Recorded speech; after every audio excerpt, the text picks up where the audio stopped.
My name is Gassia Mikaelian, and I'm an anchor reporter at KTVU Fox 2 News in the San Francisco Bay Area. I am a huge fan of the arts and of San Francisco Opera, particularly. So I'd like to welcome a member of San Francisco Opera, an Adler Fellow, joining me from north of the border. Welcome to Simone McIntosh. You're a Canadian mezzo soprano, joining me from Canada right now. Hi, how are you? I'm great. It's so good to have you. I know that you were in San Francisco up until just very recently, and now you're back home in Canada. This means you must have flown in just the past couple days. What was that like? It's a little bit scary, but we're here. I'm quarantining. Hunkered in my room, and yeah, it's going to be an interesting time. So I'm glad to be back home. Well, good. Well, I know that I was lucky enough to have a chance to actually see you on the stage months ago in a production by San Francisco Opera, and we'll talk about Rusalka in a minute. But first, I want to talk about something that's happening now and that you just created, and you're offering up to everyone through San Francisco Opera. It's part of the Ode to Joy program. Tell me about these online offerings. Um, the Ode to Joys are a really exciting way for San Francisco Opera to reach out to our community. Um, I think that artists are wanting to connect with people, and right now, being online and connecting through these recordings is such a wonderful way to express that our gratitude for everyone who wants to listen and perhaps engaging with new audiences. One of the Ode to Joys that you did is a song that many people know from Kleenex commercials and Looney Tunes, right? Even if they haven't seen it performed on a stage. So if I can, I'd like to take a quick pause, and I'm going to ask our editor to pop in just a little bit of your Ode to Joy. You are singing the Flower Duet from Lakme. So let's take a pause to listen.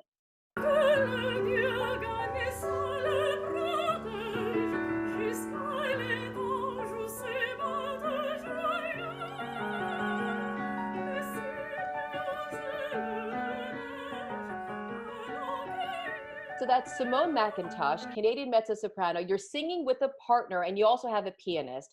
How could you ever coordinate such a beautiful, intimate duet with two other people that you're miles and miles away from? It's not the easiest thing. Obviously, it's preferable to be in the room because there's so much organic musicality that happens when we're working together in that context. But quite honestly, like, we have some of the most amazing people to work with. And so Andrew King, the pianist, he's recorded the piano track previously. And then Anne Marie sang her part over top of that, and then I put those together, and then I sang the final piece, and then we put it all together. We send it off to San Francisco Opera. They edit it, and there we go. It's for public consumption. It's magic is what it is. I love to tell people who've never been to the opera that when you see artists on the stage, such as yourself, you guys are singing without a microphone. You're singing without amplification. To go from that experience where you can fill the whole hall with just your voice to, your little studio apartment in San Francisco and you're singing into an iPad. I mean, what is that experience like? Different for sure. Though we do have a lot of experience singing in studios, like all of our lessons and coachings are going to be in studios. So it's different, but it has some familiarity. But when it comes to performing, it is very different because we are used to having the sense of the room, and you can feel the energy of the audience. And there's so much joy that comes from that. And so I think in these, it's different because we have to trust that it's there. And so we're learning how to do that. And it's been an experience to produce these videos, but we're really excited, and I'm very proud of what it's ended up. It's interesting, I don't usually get chills from a YouTube video, which is what this was, but it happened as soon as I heard the first strains of the Flower Duet. I thought, oh my gosh, it's happening. So, Yeah. can you tell me a little bit about why you chose the Flower Duet and why you chose to sort of send it off with a message of, even though you can't be with your loved ones right now, you can still be together. Yeah. Um, well, when it comes to what I wanted to choose, I like choosing things that make me happy. I think that we're living in a world that is so uncertain right now, and uh, to sing something that makes me happy, I'm hoping that we can spread some joy to everyone around the world. Do you feel better being home, or do you miss your colleagues at San Francisco Opera? Oh, it's a half and half, but I would miss them anyways. Right, right, right. It's, Yeah. it's funny. I joke that, I've been working from home for, I think, a month now. I haven't been in the newsroom for that long.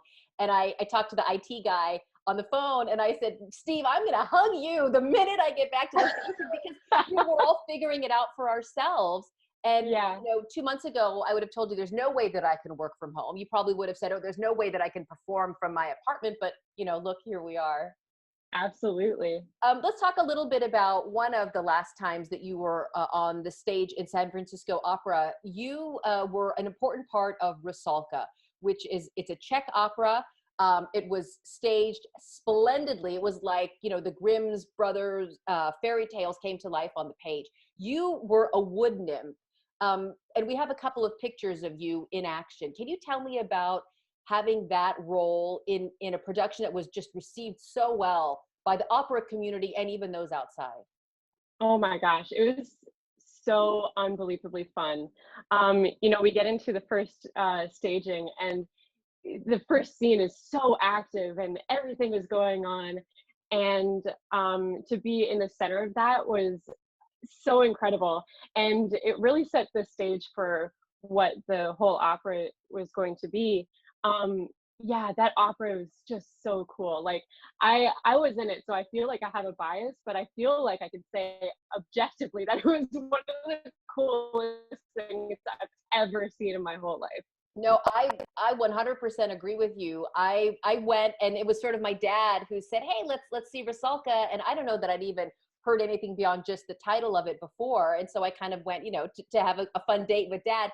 And I walked away thinking that was one of the best productions I've seen in the past several years. So it kind of came out of left field for me, and I just, I feel like I put it in my purse and I took it home and then, told all my friends about it. So thank you so much. But Yeah. let's fast forward then a little bit between Rusalka and you coming home to Canada. You actually performed on stage at San Francisco Opera, kind of right as things were starting to shut down. I know San Francisco was really taking the lead in shelter at home orders and, kind of advising against large gatherings in those early days. Tell me what that was like. Um, well, we were so fortunate.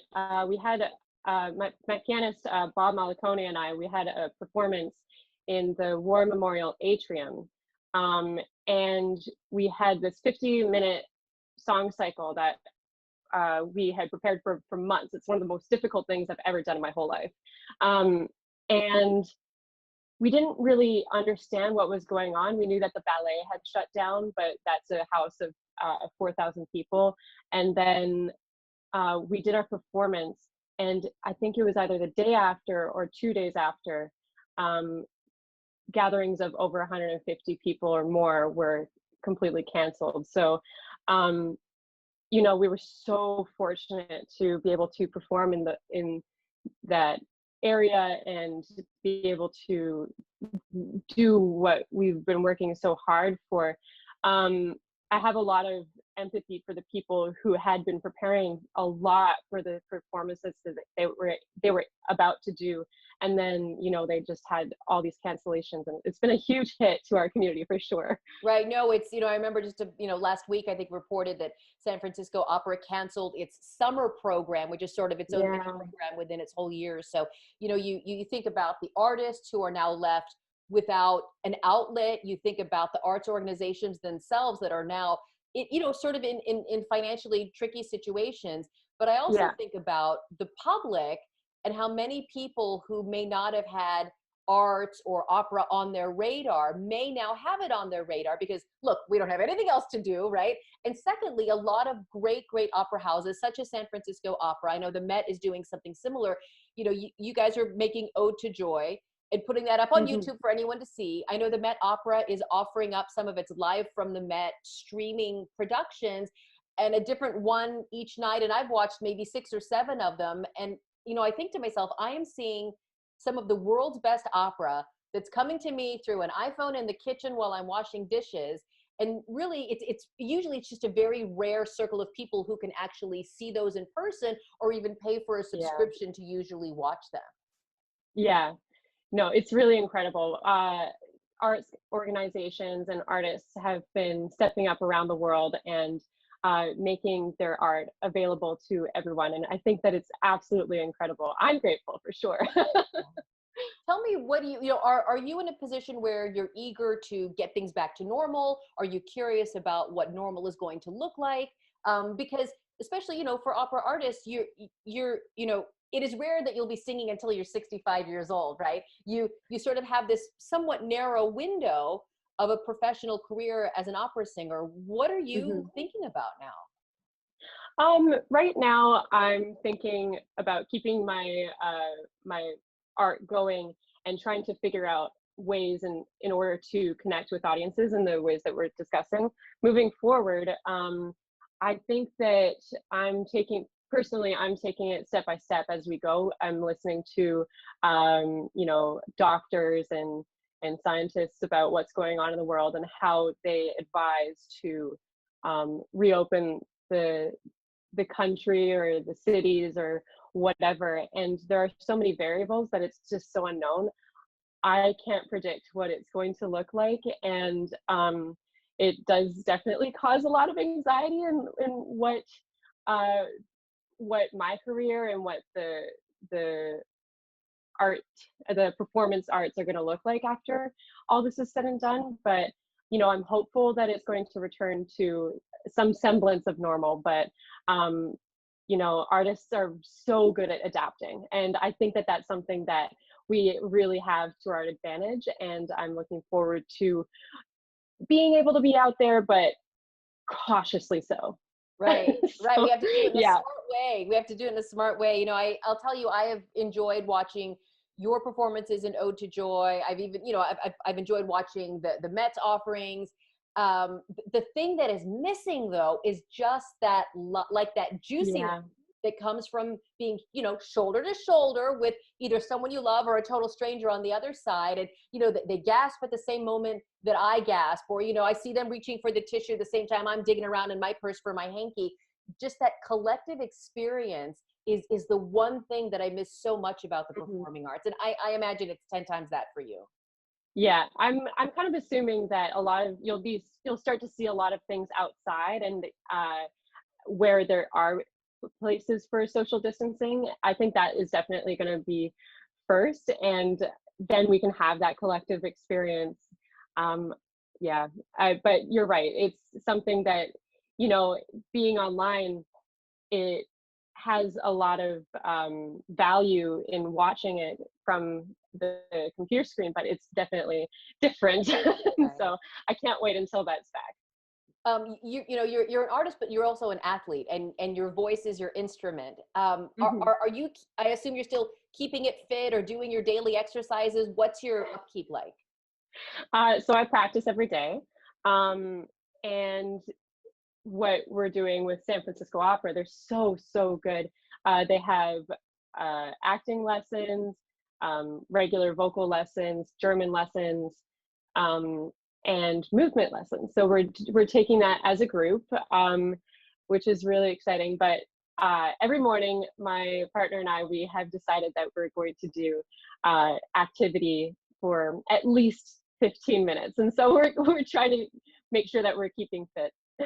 That's excellent. I wish I was there to eavesdrop. It's so funny. I've seen videos of, people in these tiny New York apartments. They're in the hall and you can hear the neighbor just, la, and it's like, you think about, you're so used to having, the best professional space, I'm sure the best studio and practice rehearsal space. And all of a sudden you're like, all right, we're doing it in the bathroom, it is. So I It is applaud you. absolutely. I applaud you. I applaud you. And so finally, as we continue to look ahead a little bit, is there anything that you would like our viewers to maybe keep in their minds and their hearts about the performing arts for when we can go to the theater again, or we can see you, let's say, perform in a park, when we're free to do those things that we love so much, what would you like us to remember about your art and about the future? Well, I think definitely something that we're learning right now is that arts are so important. I mean, what are we doing? We're reading books, we're watching TV, we're watching performances. Like can, we're using the arts as a way to entertain ourselves during this time when we have to spend a lot of time indoors. Um, and I think once everything opens back up, I think it's really important to remember that, and to, if you're able to, I know that financially it's a really difficult time for everyone, but if you have the possibility to make donations to the arts companies, and there's a lot of foundations for artists who are providing emergency funds for all the people who are losing work right now. That really makes a huge difference for our community. It's really, really struggling, and for everything that is given, it really goes such a long way. I like it. I know I've definitely heard the advice that early on when people had bought tickets, and even now, if people had Yeah, bought tickets to see something, in the middle of May, I think arts organizations are still figuring out, do we refund those tickets? Do we give credit? How do we handle that? And I saw actually a dancer from your neighbor from San Francisco Ballet say, if you are at all able to consider the price of your ticket, think of that as a yeah, donation. Please do, because we're men and women who have to feed our families and pay the rent and put a little bit of gas in the car. I think too often people might take the work of artists for granted, but right. artists work hard and they deserve to be paid. So that's my two Yeah. cents or my $50, however. I'll take it. All right, so Simone, before I have to let you go, I want you to recommend, if people have never been to the opera, if people have never seen an opera, what is your favorite starting opera that you recommend to people who say, I'm Ooh. curious, what should I see? Oh, I'm weird because I like so many different things. I would say this is totally left field. If you like if you like comedy, definitely Barbara of Seville. It's so good. It's just a classic. You're gonna recognize the tunes. It's it's really fun. If you're into horror movies and thrillers, my favorite is Lulu, which is really a weird opera. It doesn't sound like anything. It's just very, very intense. So that is absolutely my favorite. And I know that it's a weird one to recommend as a first opera, but the one that is on the Met Live on demand, it's so unbelievably good. But yeah. I've never. Totally So random. Lulu just Lulu, or is it L American? Where's it from? Lulu, Lulu. It's by Alban Berg in 1936, I believe. And yeah, it's a really intense thriller with murder and all these really fun things. I love it. I'll have to check Yeah. it out. I'll be honest, I haven't even heard of Lulu before, but we streamed the Mets La Boheme kind of in the very beginning when they first started doing this. Mm, And my little boys kind of kept watching over my shoulder as I was washing the dishes, and I said, let's put this on the big TV. And so we did. And at every turn, they're like, is she gonna die? Is she gonna die? Is she gonna die? And I thought, because of course she's going to die. This is opera, right? But yeah. can I tell you, these little 9 and 10-year-old boys, they watched the whole thing, rapt attention. And I thought, you know what? This is perfect. And it is only available because of artists such as those on the Met stage and artists such as you choose to make these things available to the masses, I think, especially when we need them most. Yeah, yeah, absolutely. I am so grateful for all the art that we're able to consume right now. Yes, I am too. Well, Simone McIntosh, it has been an absolute joy. When I saw you on stage in Rusalka, I never thought that I would have a chance to meet with you virtually, of course. So I congratulate you for your incredible career thus far, and I know you have big things to come. So Simone McIntosh, Canadian mezzo soprano, thank you for joining us. Thank you so much. It has been my pleasure. And if you'd like more information about this or other stories and programs, you can find it anytime at coronavirusnow.com.